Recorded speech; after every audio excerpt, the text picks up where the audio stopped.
Ankafaliana ary no entina miarabantsika afafy sy FET rehetra manerana ny nosy sy izay manaraka izao fandaharana izao indray.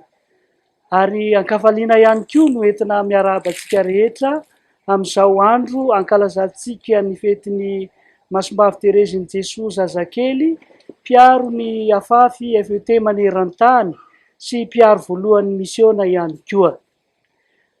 Manoloana antsika eto androany i Montpera Faly ao amin'ny fikambanan'ny Montpera Carme, efa hitantsika sady amin'izao fanamiana mampiavaka ny Montpera izao.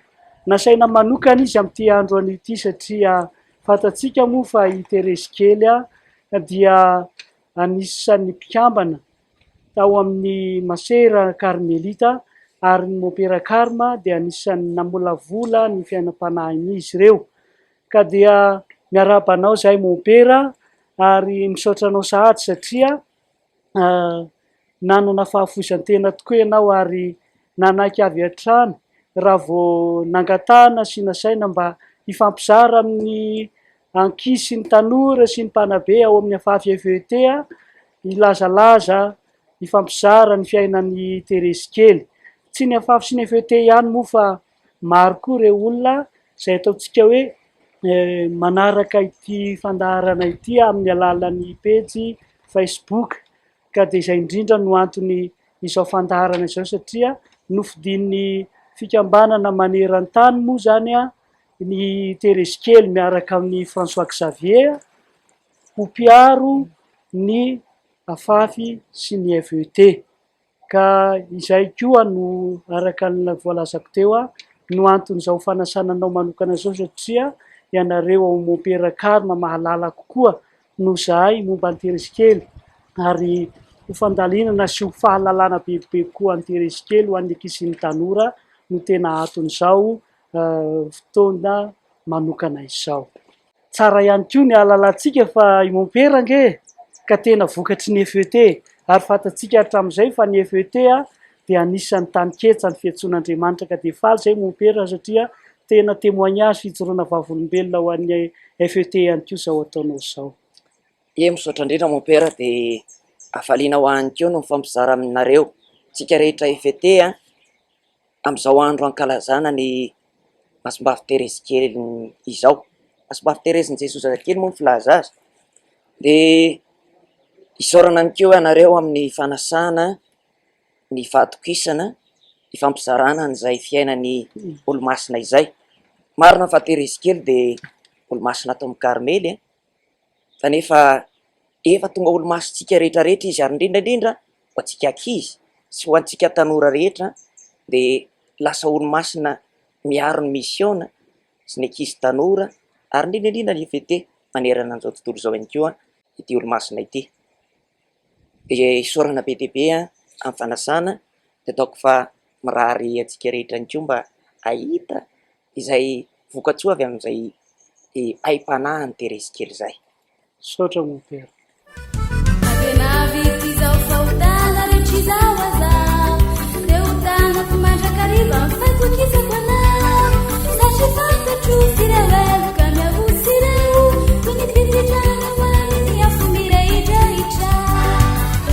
Eny ary dia faly mifampizara amintsika mianakavy amin'ity fiainam-panahy ny Terezy kely ity. Ataoko fa mialohan'ny zavatra rehetrarehetra angamba dia mila fantarintsika hoe iza moa Terezy kely, iza le ataontsika hoe Thérèse de l'Enfant Jésus. Terezy kely ny tena anarany dia Thérèse Martin Marie Françoise, izay ny tena anarany. Teraka tamin'ny 2 Janoary 1770 izy. Dia ny rainy dia i Louis Martin. I Louis Martin rainy io dia mpamboatra famantaranandro no asany. Mpamboatra famantaranandro no asany. Ary tamin'ny fahatan'ny rano dia efa saika hiditra anao Montpera Chanoine tao amin'ny Saint Bernard. Fa saingy noho ny tsy fahaizany teny latinina tamin'izany andro izany dia tsy afaka nanohy an'ilay fiofanana izy. Dia ny reniny iray atao hoe Zélie Guérin ny anaran'ny reniny.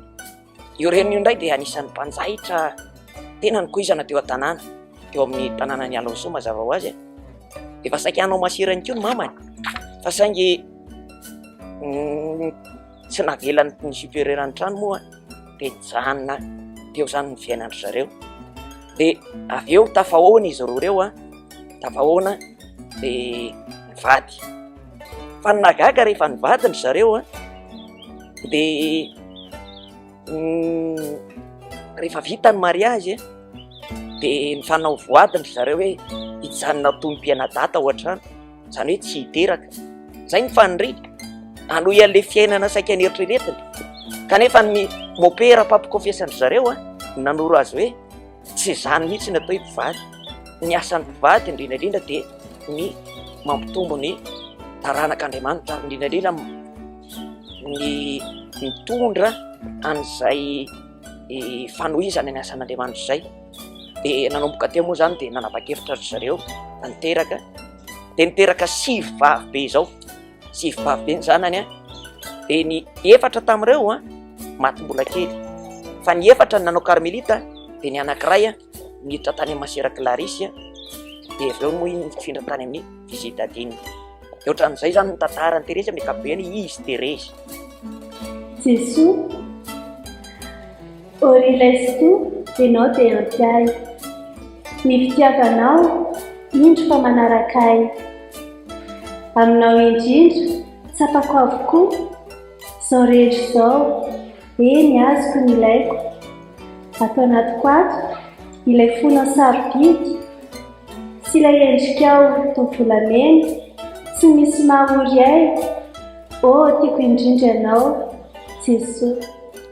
Toy izantsika ary ny tantara de Terezy kely de natao batemy voateraka izy de natao batemy de vao vita batemy kelikely izy ro vola natao arinana nateriana de narary sady Terezy kely ary saiky maty de rehefa saiky maty izy de voatery tsy maintsy nisarahana tamin'ny reniny de nitezaina manokana tany ambanivohitra tany amin'ny ferme anankiray nisy ny nentoany de io nentoany io nitaiza azy mandra-pahatonga ny tany amin'ny faherin-taonany de rehefa feno herin-taona Terezy kely de sitrana somatsara de naverina tao amin'ny Zélie sy Martin indray de nitezaindry zareo fa vokatry zay hoe efa saiky maty zay de rehefa averina tao an-trano de tena nikenakenainy ray aman-dreny ary tena nomeny ray aman-dreny sy ny rahavaviny tena fitiavana de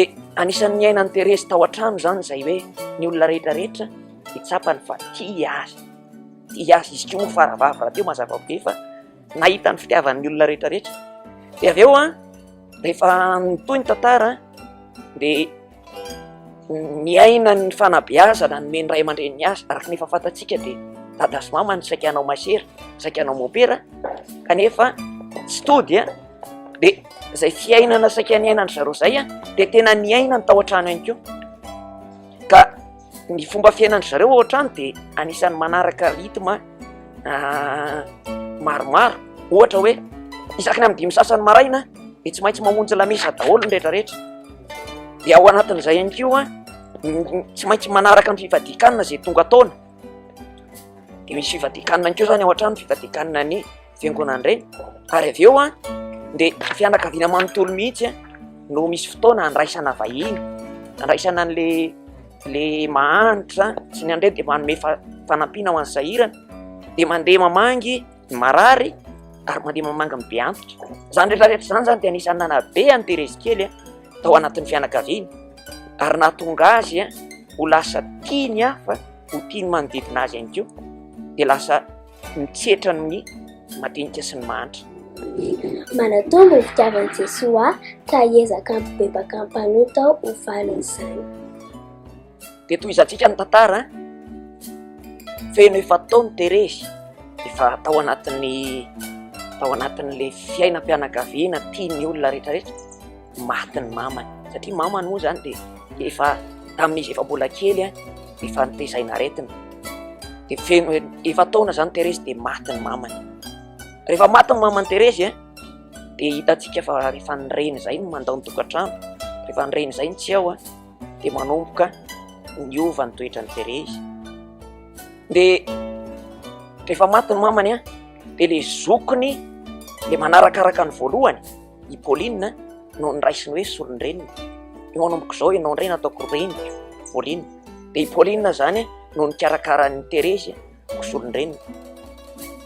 De ny taorinan'io fahafatesan'ny mamany io de tsy nijanona tao alagny soatsondry zareo, fa nifindra nakany Lisieux amin'izay zany i Louis Martin sy ny zanany 5 vavy. Inona ny antony? Satria tany amin'io le Lisieux io nisy ny anadahany reniny izay anampy amin'ny fitezanan'izy 5 vavy.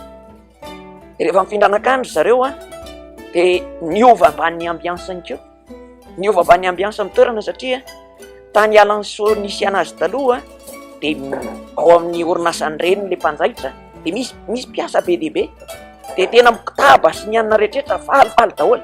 Fa tany Lisieux indray de toerana andrenivohitra nefa mangingina, samy maka ho azy ny olona. De rehefa tonga tany zany de lasa mitokatoka-monina, nangina le toerana, de tena tsy tamana ry Terezy tamin'ny voalohany, fa saingy tsikelikely lasa mivoatra le fiainana, de lasa izy indray ny tia mangina sy tia mitokana. Feno 7 taona Terezy feno 7 taona Terezy de nanao ny confesy voalohany, feno 7 taona Terezy. 7 taona izy tamin'izay i Céline zokiny 10 taona. De izy nanao confesy voalohany, Céline nanao communion voalohany. Rehefa vita ny communion voalohany Céline de nanomboka teny amin'izay Céline hoe tsara be le manao communion voalohany, nandray an'i Jesosy androany, tena sambatra mihitsy za mandray an'i Jesosy zany. De nanomboka teo Terezy de te handray an'i Jesosy, kanefa izy vao 7 taona. De ozy izy hoe tsy ho avy zany ny andro anaovako communion voalohany ihany koa, ionako amin'io Jesosy io. Fa izao le 3 taona ambony ataoko tena fiomanana tsara mihitsy mba ho tena mendrika nandraisako an'io Jesosy io.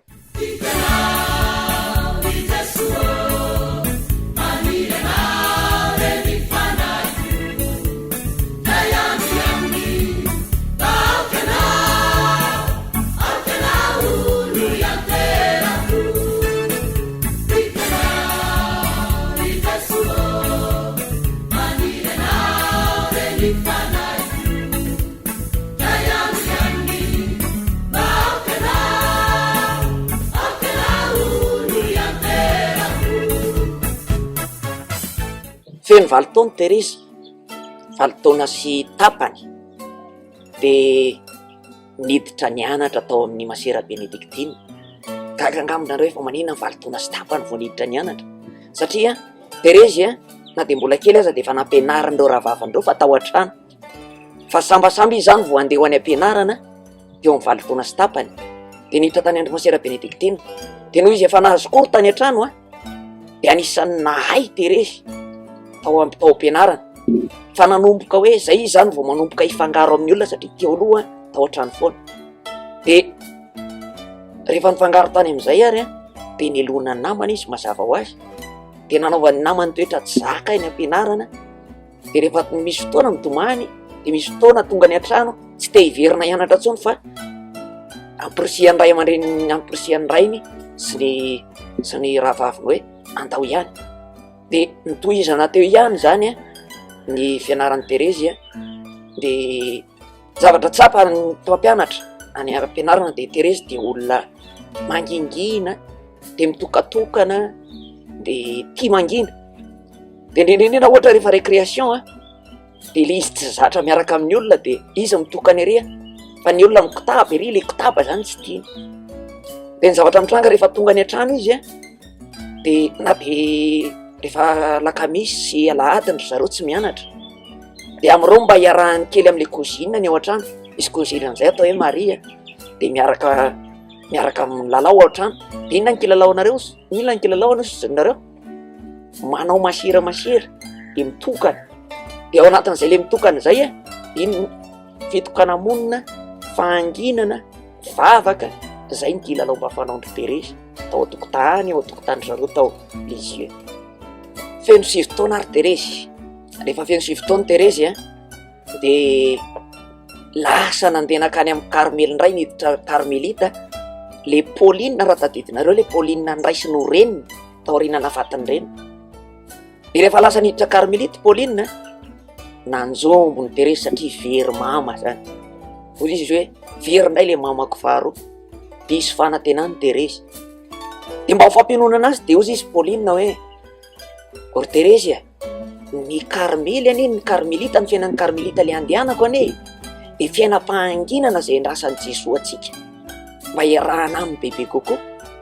De nanomboka teo de hozy izy Terezy hoe ay zay le tena tiako, le fahanginana sy fitokanana indrindraindrindra miaraka amin'ny Jesosy, ka ndray andro any za koa tsy maintsy anaraka anao any amin'ny Carmelita. Zay no niteneniny tamin'ny Pauline. De tao aorianan'io moa mazava ho azy araky ny efa nitenenitsika le hoe efa nandrasany efa ela le anao kominio voalohany, feno 10 taona ary Terezy niomana anao kominio voalohany. Fa ny zavatra nitranga ao nareo tsy afaka nanao kominio voalohany ndray Terezy satria niova ny lalàn'ny fiangonana, lasa tsy 10 taona indray ny olona manao kominio voalohany fa niakatra 12 taona. Dikan'izay tsy maintsy mbola niandro 2 taona indray Terezy vao afaka nanao kominio voalohany, na alahelo mafy izy tamin'izay satria efa fotoana saika hoe niomana ny andrain'i Jesosy kanjo voabahana indray. De nanomboka teo de lasa narary Terezy, marary andolo lava, tsy concentré amin'ny zavatra ataony.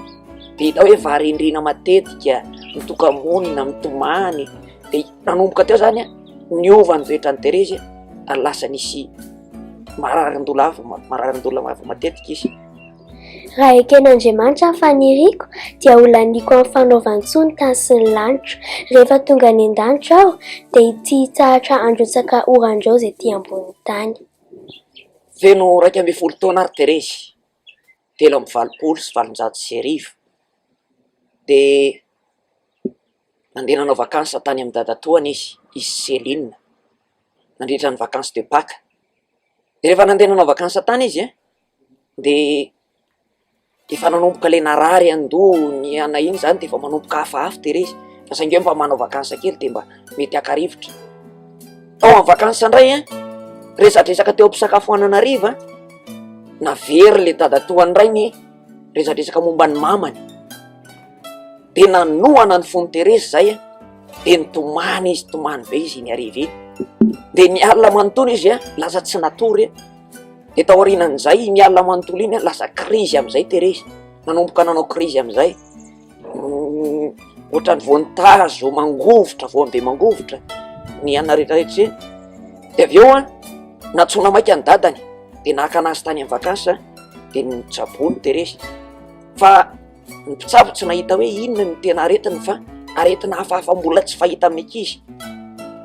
De lasa mahita zavatra Terezy amin'ny alina na atoandro, de lasa mikikika matahotra. Zany ny zavatra nitranga tamin'ny Terezy zany nandritra n'io aretina io. De rehefa tena natao daholo ny zavatra rehetrarehetra de nian'ny faraherin'reto rahavaviny sy ny rainy de nitolo-lambavaka, nanao vavaka sy vinandro. De nandritra n'izay fitolomanam-bavaka zay no nalaina ihany koa ny sarin'ny Vongamasin'i Maria natao teo amin'ny tonkom-pandrinan'i Terezy. Amin'ilay izy matory iny de natao amin'ny tonkom-pandrinany eo. Reniko masina Maria ka tokony ho tiaviko mandrakariva, tiako tamiko izy. De rehefa natao teo tonkom-pandrinany ilay sarin'ny Vongamasin'i Maria de sady ny vavaka ny rahavaviny niaraka tamin'ny rainy. De nandritra n'izay vavaka nataondry zareo zay no nihiratra ny mason'ny Terezy de nijery an'le sarin'ny vongana. De hozy izy hoe nahita ny mason'ny Maria nitsiky tamiko tao nitsiky taminy lay mason'ny Maria izay niara ny vavaka tamin'reto rahavaviny reto. Tao aorianan'izay sitrana tanteraky Terezy, sitrana tanteraky Terezy, afaka nitsangana sakafo de niverina tamin'ny fiainany teo aloha indray Terezy. De tao aoriana kely moa zany de nalefa ny rainy nandeha nanao vakansa kely tany Alençon izy. Alençon io le tanànandry zareo taloha, de any koa no misy an'ny fasan'ny mamany. De nandeha nitsidika tany fa tsy naninona intsony Terezy tsy natahorana intsony hoe anohina azy ny zavatra tany. Eny ary de tao aorianan'io izy tany any amin'ny toerana fahazazana io ary feno 12 taona Terezy. Tonga ny fotoana nandrasany de nanao ny communion voalohany izy. Nanao communion voalohany izy ny volana May. De tao anatin'ny communion voalohany tena hafaliana tsy omby tratrany tamin'ny Terezy satria izay ny nandrasany efa eo amin' Jesoa. De nandritra ny communion izy avy nandray communion de tena nitomany Terezy, fa nitomany tsy tomany nalahelo intsony fa tomany ka faliana. Taorianan'izay de volana May izy nanao communion voalohany de tamin'izany andro zany volana Juin de efa natao confirmation Terezy. De tamin'io nanomezany toky an' Jesoa hoe manomboka zao Jesoa noho ny fitiavanao de vonona koa ny jalo ho anao. De nanome fanahinao masina ianao tamin'ny confirmation afahako mijaly bebe kokoa anao. Jesoa, por ilay tsy tonga ianao dia ampy ahy. Ny fitiavanao indro fa maniraka ahy. Aminao indrindra tsapako avokoa izao rehetra izao, eny azoko izay ilaiko. Ato anatiko ato ilay fonao sarobidy sy ilay endrikao toa volamena. Tsy misy mahory ahy. Tiako indrindra ianao Jesoa.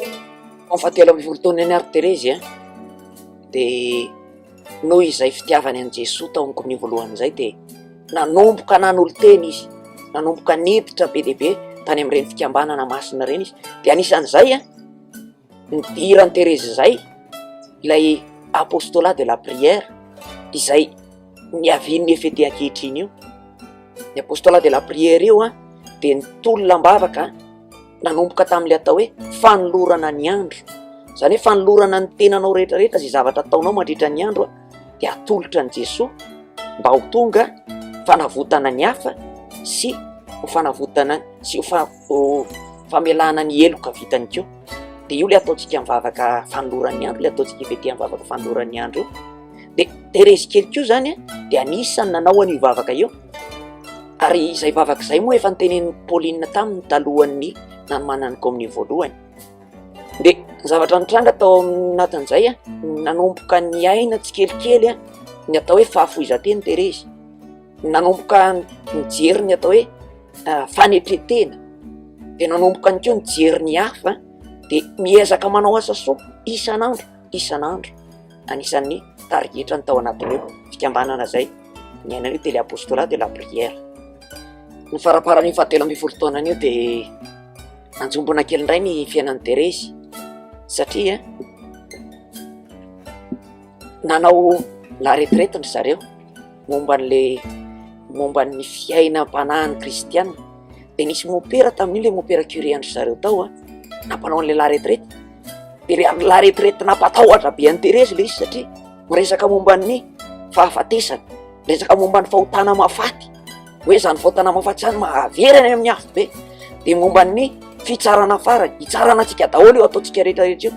Nanomboka teo Terezy de natahotra indray hoe sao de mba be dehibe ary ny fahotana mafaty vitako ty, sao de mba zavatra rehetrarehetra ataoko ty ary de fahotana daholo. De nanomboka lasa natahotra Terezy. Nanampy an'io koa de le zokony ray le Léonie sy le zokony anankiray de lasa niditra any amin'ny Karmely ny anankiray, Marie lasa niditra tany amin'ny Karmely, Léonie lasa niditra tany amin'ny Clarisse, masera Clarisse. De teo anelanelan'izay anisan'ny tena nampalahelo an'ny Terezy teo io de somary verina kely indray le aretin'ny Terezy nararian-doha teo. Raha fitentsika zany ny voalaza teo de izao. Terezy kely efa hatramin'ny mbola kely Terezy no nibeazina tao anatin'ny vavaka sy ny fitiavanamana. De araka ny fatatsika de efa hatramin'ny mbola kely izy namonjy lamesa, nanao asa fitiavanamana, namangy manitra sy le be antitra reny. De nifandray zay rehefa avy eo tamin'ny alalan'ilay apostolat de la prière nidirany de lasa afaka nafoy teny Terezy. De ny anaran'ny Terezy tao anatin'ny apostolat de la prière le fanolorana ny andro ny fandehanana mikôfesy matetika, ny fanaovana asa fitiavanamana ary ny farany de ny fandraisana ny Jesoa matetika sy ny fiezahana manao toetra mendrika an'izany. De ataoko fahazakio nangatana amintsika ivety rehetrarehetra io le fahaizana mandray an' Jesosy, mià Jesosy isan'andro isan'andro. Lorsque le ciel bleu devient sombre et qu'il semble me délaisser, ma joie c'est de rester dans l'ombre, de me cacher, de m'abaisser. Ma joie c'est la volonté sainte de Jésus, mon unique amour. Ainsi je vis sans nulle crainte de Jésus, mon unique amour.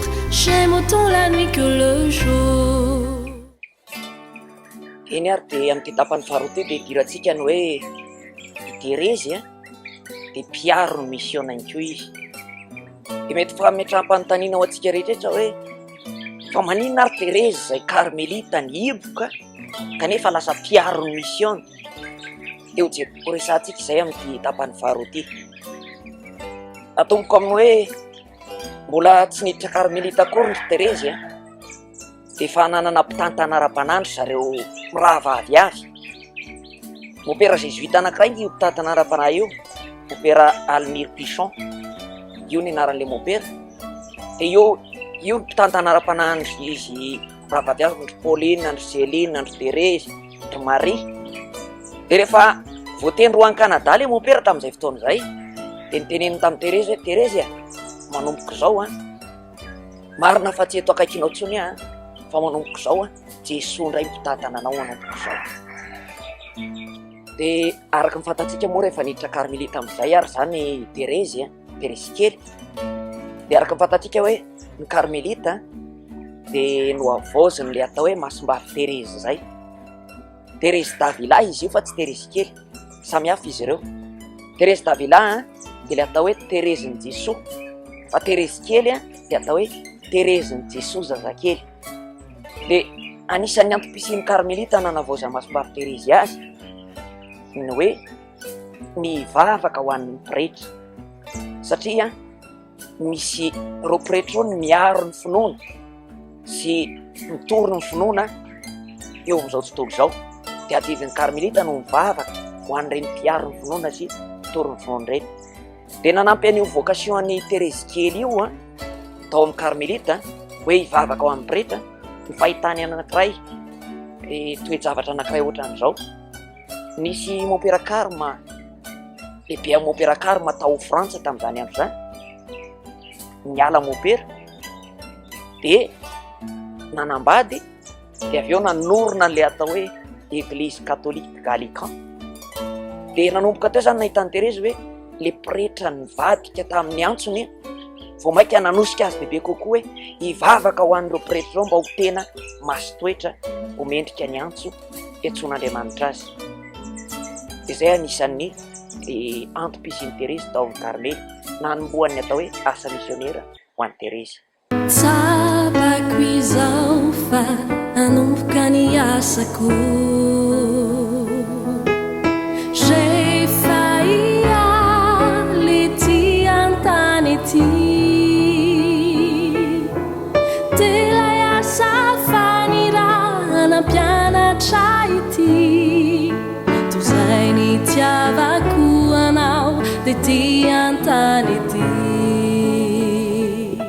Teo misionera aho de hitetiny tamin'ny hatrany amin'ny nosy farany lavitra indrindra. De manampy an'io fijerin'ny Terezy ny pretra io ihany koa. De Terezy tena tiany pretra, tiany pretra Terezy ary nahatsapa hoe sarobidy ny asan'ny pretra, ny asan'ny mopera io, satria ozy izy hoe amin'ny alalan'ny tanan'ny pretra no afaka manova ny mofo sy ny divay ho tonga vatana mandrahan'i Kristy. Vokatr'izay de naniriny io pretra ny ko Terezy. Izy hoe raha mba zany mba mopera ohatrany mba lasa pretra manana an'izany fahefana zany afaka hanova ny vatana mandrahan'i Kristy. Kanefa moa araka ny fantatsika tsy azo tanterahana zany faniriny zany. De ny tombony faniriny Terezy te ho misionera izy, te ho pretra izy, te ho martiry izy, te hanao zavatra rehetrarehetra izy fa tsy ampy azy tsony le hoe mivavaka fotsiny. De teo anatrihan'izay am'izay zany a, teo anatrihan'izay fandrina be dehibe zay no namaky an'ilay taratasin'ny mason-dapoly ho an'ny Korintiana voalohany toko 10:10 andininy voalohany ka hatramin'ny 7 Terezy. De hoe na de manana an'izao rehetrarehetra zao aza, na de manao an'izao rehetrarehetra zao aza, na de atolotra hatramin'ny tena kodorana aza kanefa tsy manam-pitiavana de zava-pony zany.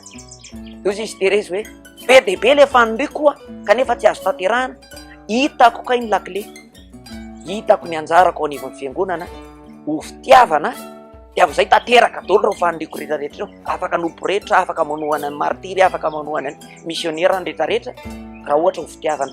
De nanomboka teo no nanaovan'ny Terezy ny asa missionnaire. Inona ny asa missionnaire ny Terezy zany voalohany? De ny mampiseho fitiavana eo amin'ny fiainany andavanandro. Nataony ampitiavana daholo ny zavatra rehetrarehetra hatramin'ny kely indrindra ao amin'ny communauté.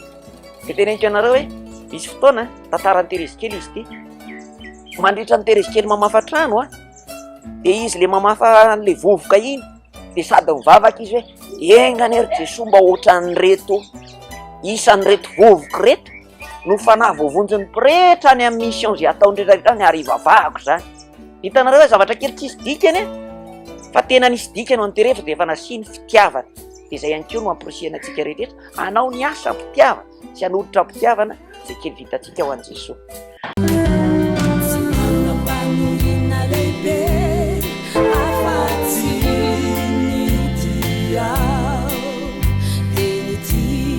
Jamini ufatini fitiavana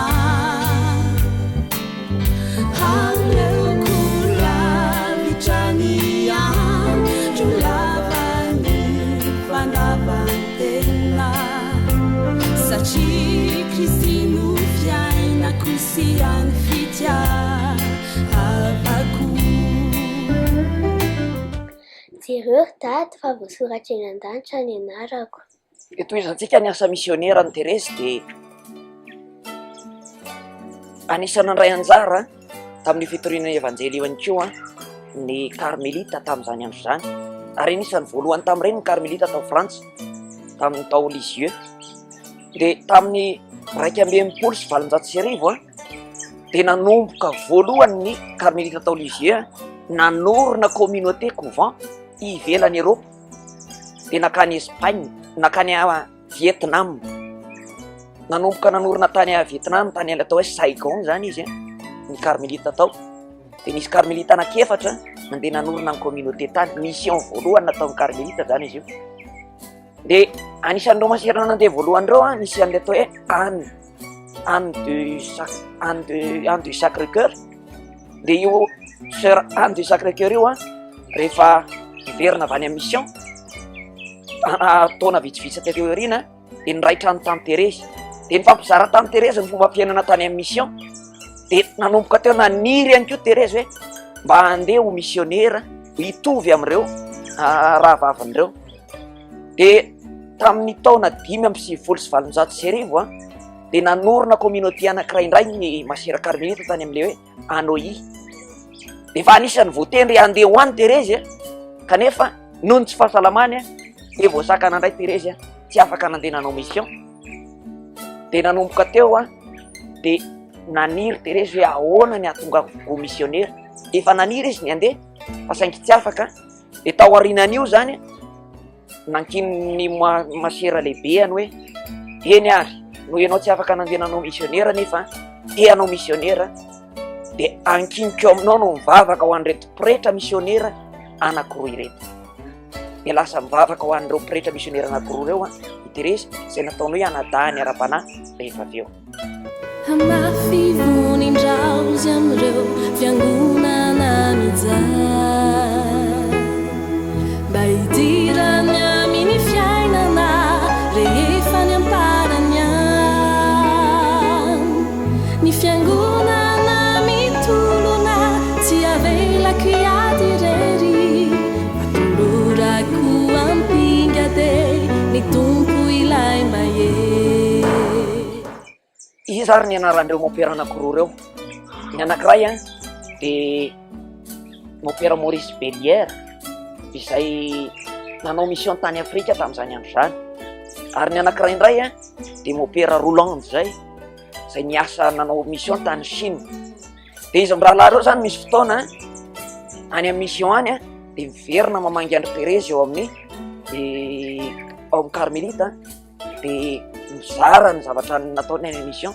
De mahafantatra ny hoe Terezy de anisan'ny mpitondram-bavaka n'izy mirahalahy izay nataony hoe anadahany tena nadahany ara-tanahy moa zany. De nitohanana mandrakariva. De be deaibe ny taratasy ny soratany ho an'io Mopera Roland ny tena nanoratany be deaibe indrindra.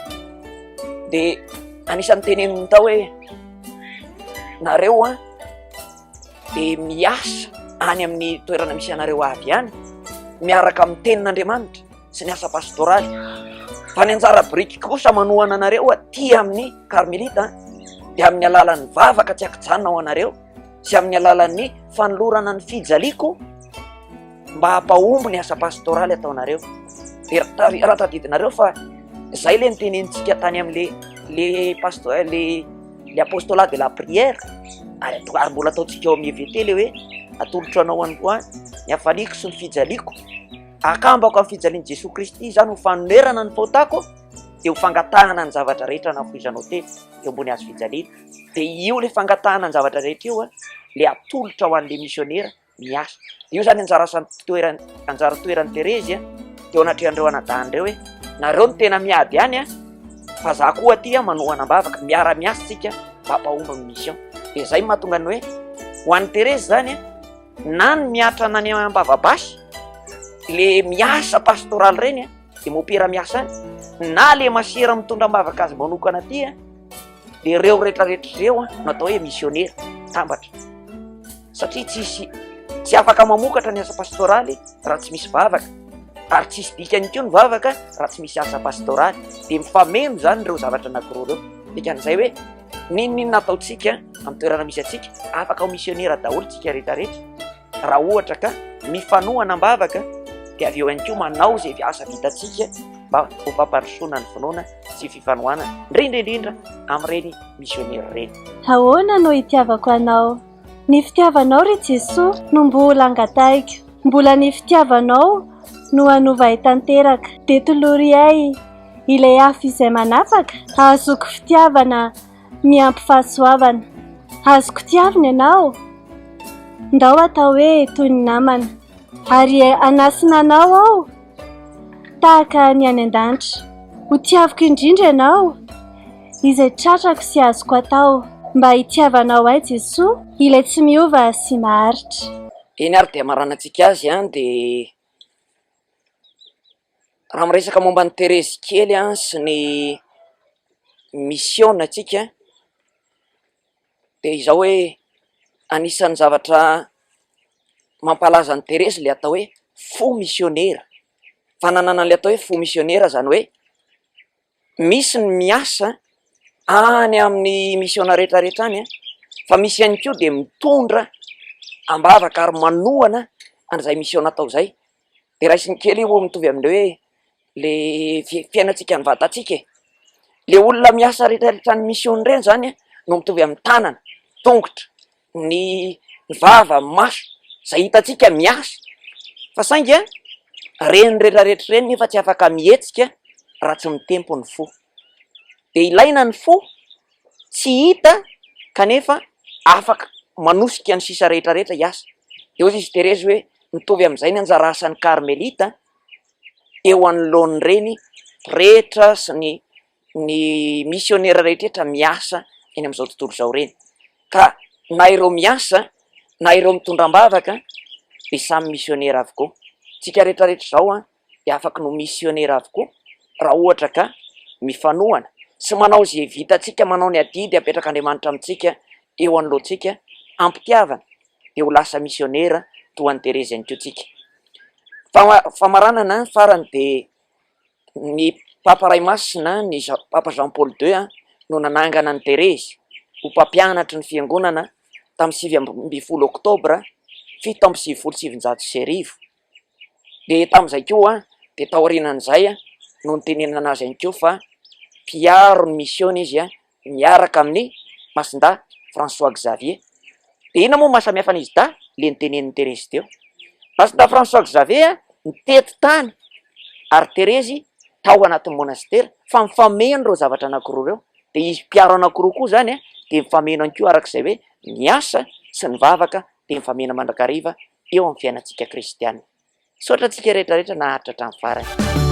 Fianakaviana fakatahaka ny fianakavian'i Thérèse Kelly fa ambony indrindra sitrapon'Andriamanitra zaho rivotra ianana isan'andro ny lanitra zato isan-jato kristianina miavaky sanina tamin'ny-fiainana f'Andriamanitra no volondarana ny fahamatsinany no tsara ianarana f'Andriamanitra no volondarana ny fahamatsinany no tsara ianarana.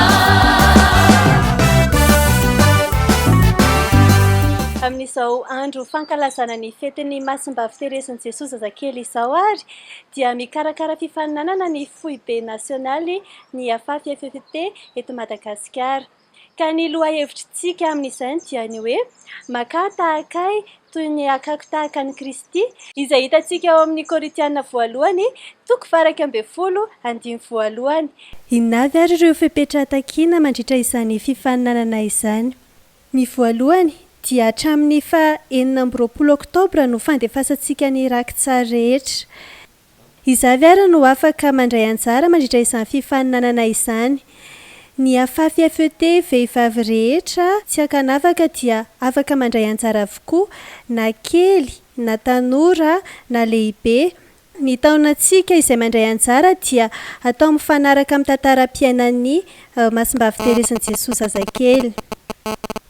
Ny faharoa manaraka izay dia alefa mialohany amin'ny pejy foibe nasionaly any amin'ny afatra miafina izay rakitsary nalefantsika izay. Ny foibe nasionaly ihany no afaka manao publication. Isika kosa afaka mipartage izay rehefa ao amin'ny pejy foibe nasionaly izay rakitsary izay. Tandremo izay mamoaka mialoha kosa dia tsy voaray Manaraka izay, inavy ary ireo dingana araina mandritra izay fanaovana rakitsary fifaninanana izay. Dingana voalohany, endrika sy fitafy, miampy ny fiaraban'ny FET, afafy FET na Tsatilakry. Ny dingana faharoa dia ny endrika sy fitafy, miaraka amin'ny tononkalo iray izay safiditsika ao amin'ny pejy Facebook afafy FET. Ary ny dingana fahatelo dia sombin-tantara kely araka ny fahafantaranao ny tantaran'ny Masimbavy Terezin'i Jesosy zazakely ka na mandray anjara samy rery na misy mpandray anjara mpandravaka fa ilay mpifaninana mpandray anjara fototra.